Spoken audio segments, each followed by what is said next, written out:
Area dan Tata Ruang Kepala Badan Pertanahan Nasional (ATR) BPN Agus Harimurti Yudhoyono kembali mengungkapkan 2 kasus tindak pidana pertanahan dengan total potensi nilai kerugian negara dan masyarakat yang diselamatkan mencapai lebih dari 219 miliar. Kasus mafia tanah terjadi di Mojokerto, Jawa Timur, di mana ada sejumlah warga yang lahan tanahnya tiba-tiba berubah sertifikatnya atas nama orang lain.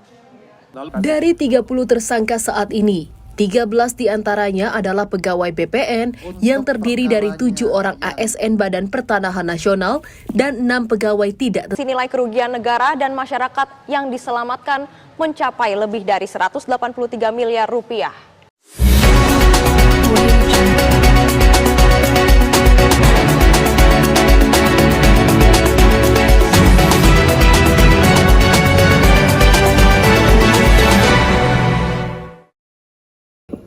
Good evening everyone, welcome to BBC News Prime Time. Today I'm Yusticia. This morning we have a full update on the ongoing crisis in Indonesia as well as the development here in Pengadilan Negeri Malang regarding Mafia Tanah allegation that happened not a long time ago. We'll also be hearing from our reporters on the ground, but first our top story this morning is controversy over the court's decision on the alleged Mafia Tanah case. Entering less than an hour before the announcement of the judge's decision, we now go live to our reporter Zahra, who is on the ground in Pengadilan Negeri Malang. Zahra, what's the latest news there?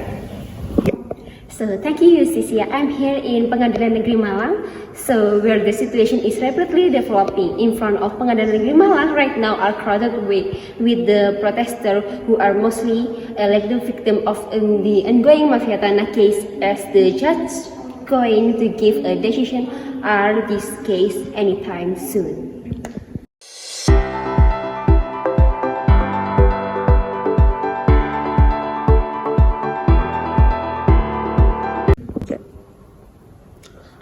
So we just got the report that the judge decided to defendant of Mafia Tanah case is not guilty. So all of the protesters in front of us right now seem so unpleasant with just decision on the court today. A few of them look incredibly devastated. And we're going to interview one of the victims of this case. So we're here with Miss. My name is Nadia. Miss Nadia, what do you feel? What is your opinion about court's decision that we just heard not a long time ago? Okay, Zahra. We feel so hopeless. I mean, court is our only hope at this point. They clearly have stronger position than us, even in society and world. And now, even help from our country's institute that's supposed to help us and stay in the state of small people like us. It's not safe with us. So, if you have anything to say to the court or to any other people in Indonesia, what would you say, Miss? To everyone in other part of Indonesia, please help us. Give attention to our case. I know how important is this to have every people in Indonesia in our state. To Mr. President, as a citizen in general, we really need your help. Our strength compared to them is not that great, so we need a lot of help. As much as. Okay, thank you, Miss Nadia. For now, the situation remains chaos out of here in front of Pengadilan Negeri Malang. A lot of protesters still trying to process their emotion regarding the latest court decision about this case. We'll check back in a little back to Yusticia. Okay, thank you, Zahra, for your report back in the studio. So regarding of the court's decision that found the defendant is not guilty of all of the charges. Sit here with us in the studio is Miss Selfiana Purnama Rengga.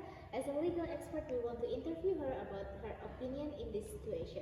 So good morning, Miss Selfi. Good morning. How have you been? Good. Everything has been good. So Miss Selfi, regarding to the court's process and the decision to make the defendant is not guilty, is there anything you want to say? I mean, based on the charge and